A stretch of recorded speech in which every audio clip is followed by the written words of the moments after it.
Welcome to Dare, the show for startup leaders, innovators, and entrepreneurs who dare to shape the future. Dare is brought to you by the Oregon Entrepreneurs Network, OEN, and Darwaft, the superpower tech team that can make your vision a reality. The Dare podcast is excited to welcome Suze Riley to the show. She's the proprietor of the Maupin Coffee Company, and they've been roasting beans in Central Oregon since 2020. And then the roastery moved from Portland, where operations began even earlier in 2013. They produce a range of blends and single origin beans that are bold, robust, and incredibly delicious. So we're excited to hear more from Suze. Welcome to the show, Suze. Hello. Thank you for having me. Excited to be here. Yeah. So it sounds like an interesting long-term history for the company. Can you tell us more about how the company was started and how you got involved?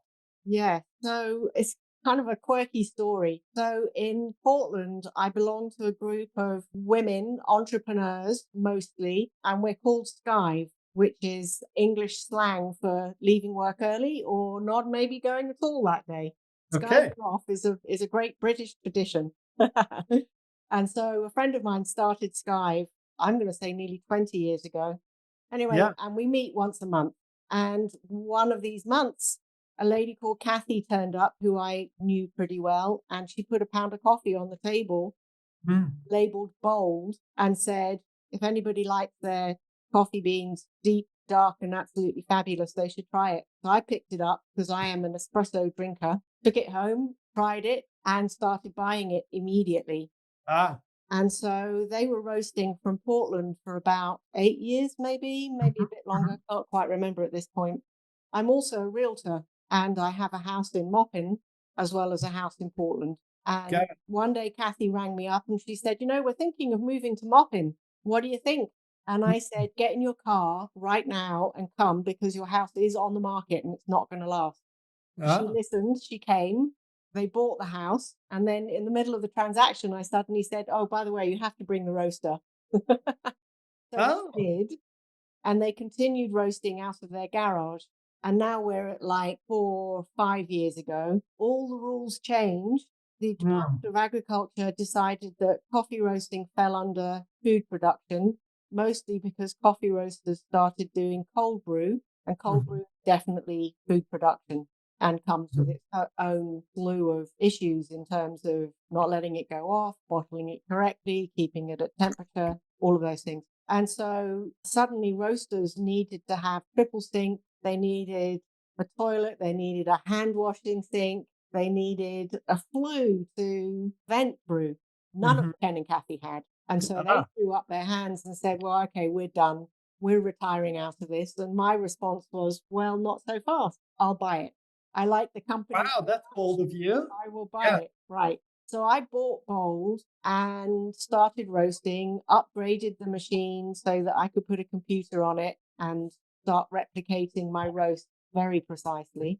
And Mhm. then I grew the offerings from just Sumatra, Papua New Guinea, and decaf to 6 different beans now. And then the minute you've got that kind of variety, you start blending. Mhm. And then I started doing the local farmers market in Hood River, and I discovered very quickly that bold had no efficacy there. Mm. So I started calling it the Maupin Coffee Company in sort of parentheses so that people would Yeah. understand where. And then I tried to trademark Mhm. bold, and I discovered I couldn't because it's a descriptor, not a name. So that was when Maupin Coffee Company really got going. And my son is a graphic designer. And so he designed all my packaging. And from there, we have grown very nicely. Has a nice following in Hood River. And online, I've got quite a good following too. So all been good.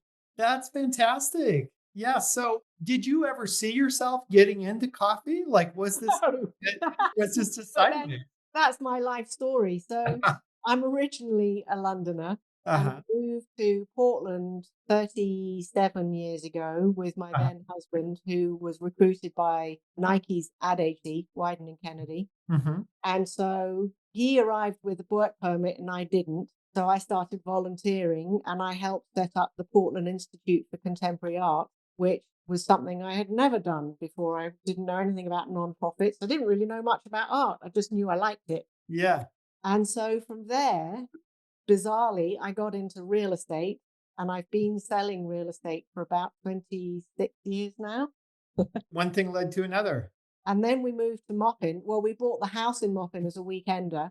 Yeah. Then we got divorced, and I got the Maupin house as part of that divorce package. And that was when I got into roasting coffee here, because I had a bit of time between selling houses and doing things in the arts. Oh, and I was actually running the Chamber of Commerce in the middle of all of that here. Oh my gosh. As well. Wow. You're a busy woman. Yeah. Well, I've given up the chamber job because I need to grow the coffee company, and I Yeah. can't do both of those things. Got it. They Got all inform each other one way or another. That's it. been Right. a fascinating thing. Yeah. Wow, that's really interesting. Yeah, so I think of England or the UK as a place of tea, not a place of coffee. So, did you also have to learn much more than you ever knew about coffee in order to really be an expert at it? Yes, absolutely. And I know so much about coffee futures, how to source really good coffee, why you should always buy organic, seasonality, price Mhm. fluctuations. So, Oh, wait, back up a second. Tell me why we should always buy organic coffee. Why always organic? because nobody needs to put anything in their body that's full of pesticides, would be Mm, a really short answer to that. And coffee plantations, if they're not organic, are full of pesticides and just not very good farming practices.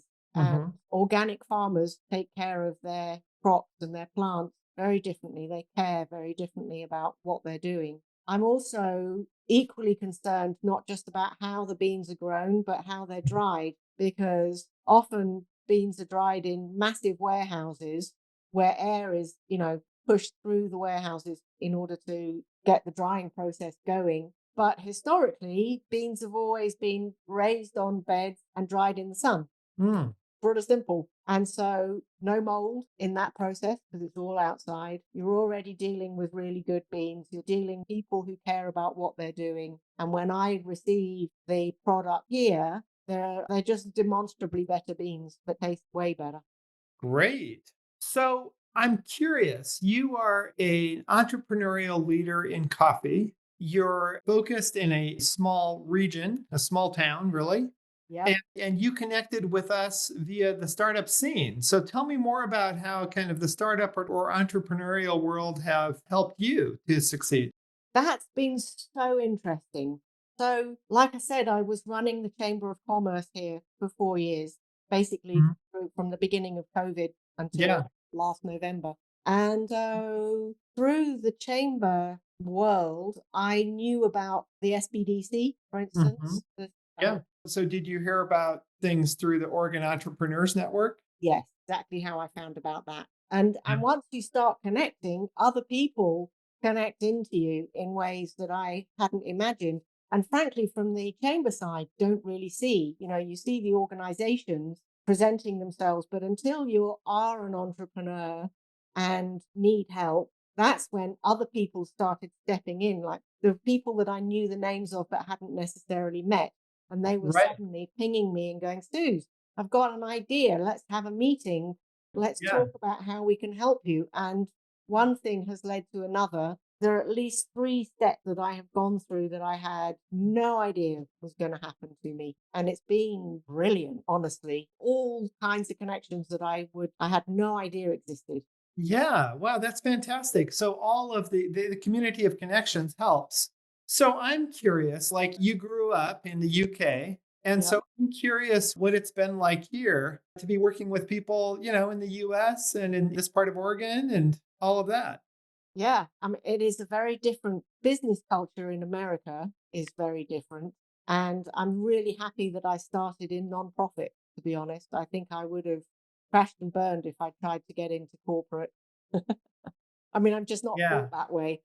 I've always been an entrepreneur or an intrapreneur, always. The thing that has amazed me the most is being rural has given me a perspective that I would never have got in any other way. And Yeah. the community rallies in a way that is just unexpected. And it's a really good community. It's all about helping each other. Yeah. Well, that's something I love about the startup scene. People really do go out of their way to help each other because they want to see somebody else's small business succeed, right? Yeah. Yeah. Yeah. And they want to help. I mean, I think that's actually part of the American psyche that's very different from the English or British. You know, Mm, the English are very good at listening to the thing, your need, and saying, well, the problem with that is, I mean, it goes from, oh, I'm thinking of getting the train from London up to Manchester. And somebody will immediately say, well, you know, the trains are coming off the tracks all the time. And oh, you don't want to go with Virgin because their trains are awful. Go with a competitor. So you'll always hear the problem before you will hear any advice. yeah. And Oregon and Moppin, I have only ever received, wow, that's really interesting. Huh. Have you thought about doing it like this? Or Yeah. I've got a friend who does that, and they might be able to give you some really great advice. And you get passed down a network in ways that just have blown my brains apart, to be honest. Yeah, people really reach out to each other. They build a network of sustainable connections to help businesses get sustained and grow. I've talked to the founder of Tender Loving Empire, and Yeah. they same experience of just people wanting to help them succeed, right? Yeah. Yeah. It So is. It's what's next for fascinating. your business in terms of growth or in terms of momentum? So for the first year, I felt like I was just learning the whole business. And so I didn't really try to do much. And in the second year, I felt like I started to own what I do. And now I know that what I have is really good. And I'm not really aware of any other roasters. Really, I mean, Portland is such a big coffee culture, Mhm. crazy. But Portland is very into light and medium roast. I don't Mm, know of many companies that are doing a solid deep dark roast like I do, and certainly not that air roasting, which is its own thing. yeah. So what I know what I have is really different. And so now I'm really gearing up to go out and find some backing so that I can really grow this thing. Because I can't, what I do also know is that I am a really good roaster, and one on one or in small groups, I can sell my product all day long. People listen to me and they believe me and they will order coffee. And once they've ordered one, they pretty much don't stop. Hmm. But I am terrible at going to stores and saying, "Hey, try my product," and getting absolute silence. Yeah. That is my biggest bugbear, actually, is that you Yeah. can send your samples in and hear nothing. It's Yeah. like, oh, I don't have the bandwidth for that, and I don't have the emotional capacity for that kind of rejection. So, Yeah, few of us do, I think. I mean, that's what the startup journey is about, learning to grow that thicker skin, right? yeah. And Yeah. I have thick skin in all sorts of areas. I mean, you can't be you can't run a chamber of commerce and actively loathed by about a third of the population because what you're about is change and what Hmm. they want is stasis. I can do that all day long, but with my coffee, no, I want you to love it and I want you to buy it all right now. That's great. Well, I want to circle back to one thing you mentioned, dark roast. Yeah. Why dark roast? Sell me on why coffee should be dark roasted.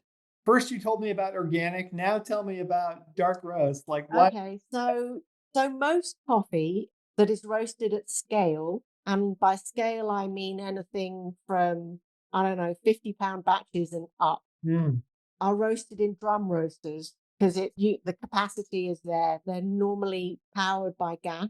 Out in Moppin, that would have to be propane because there isn't any natural gas here. So that raises it's not insurmountable, but you're suddenly reliant on the delivery of propane on a pretty regular mm, schedule. And I have watched enough restaurants in Moppin close for a day because the propane didn't turn up.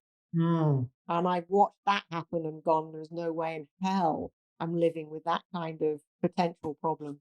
Yeah. And I thought that long before I got into this business.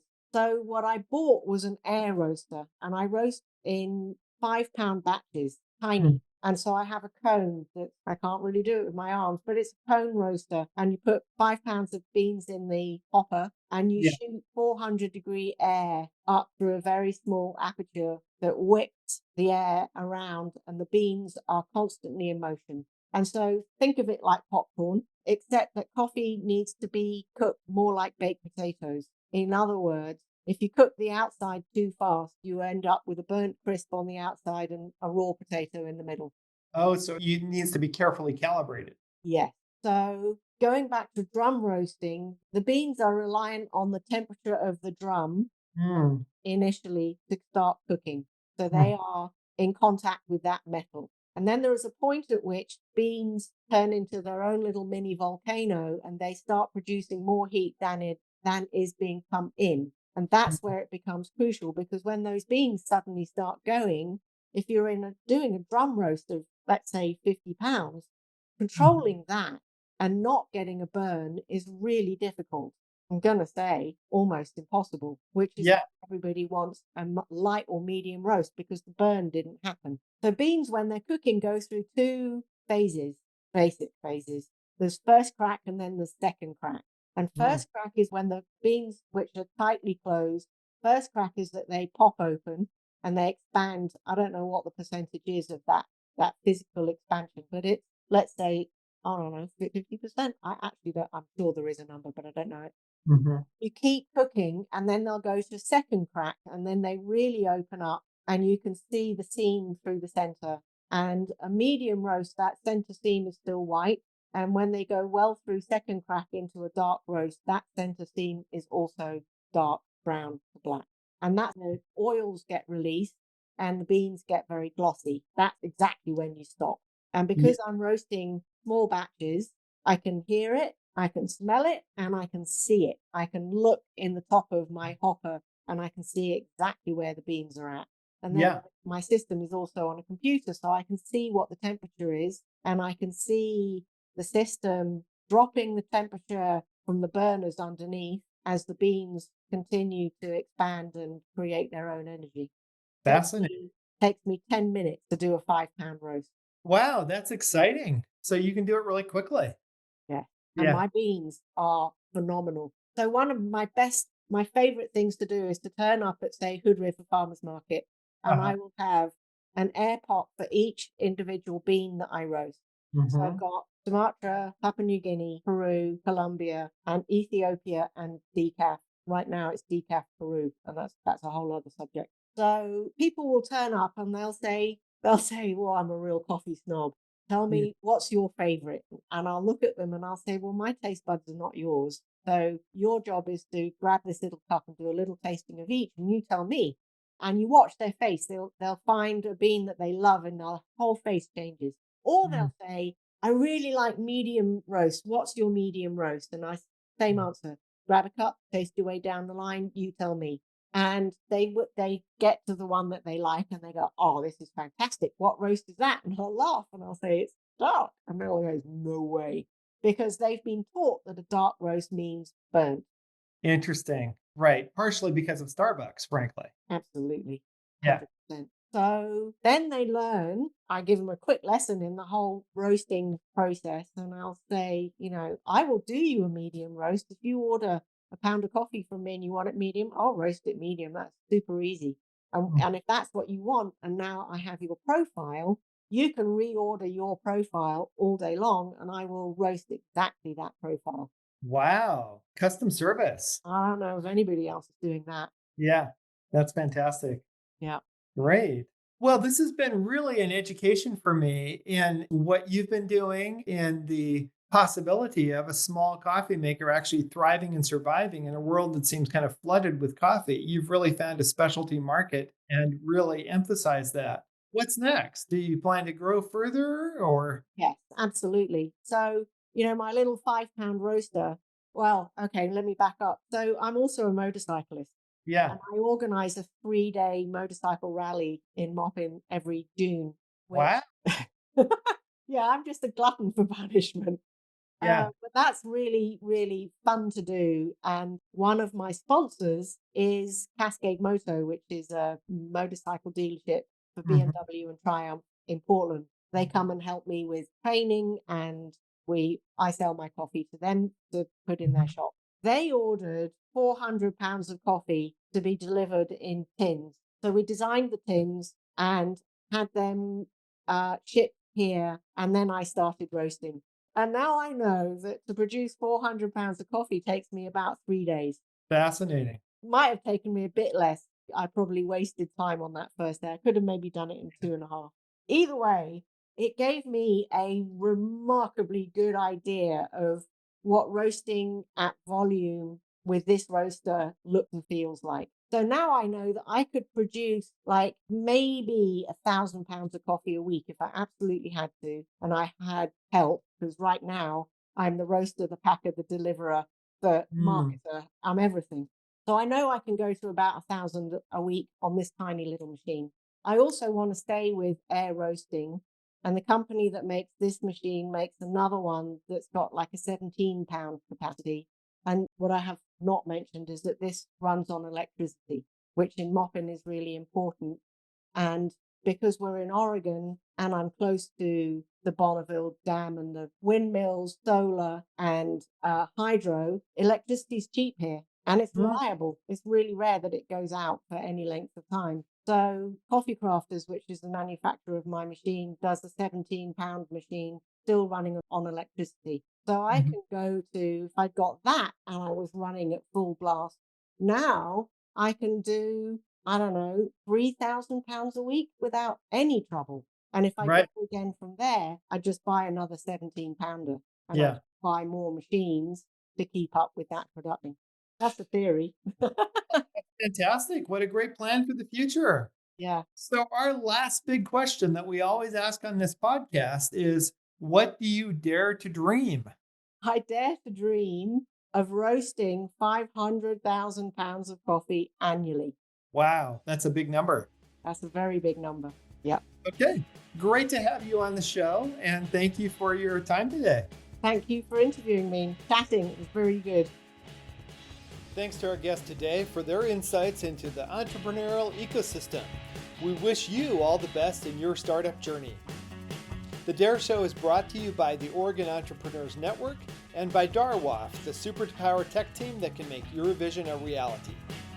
Visit us at oen.org or at darwaf.io. Thanks again for listening. Till next time.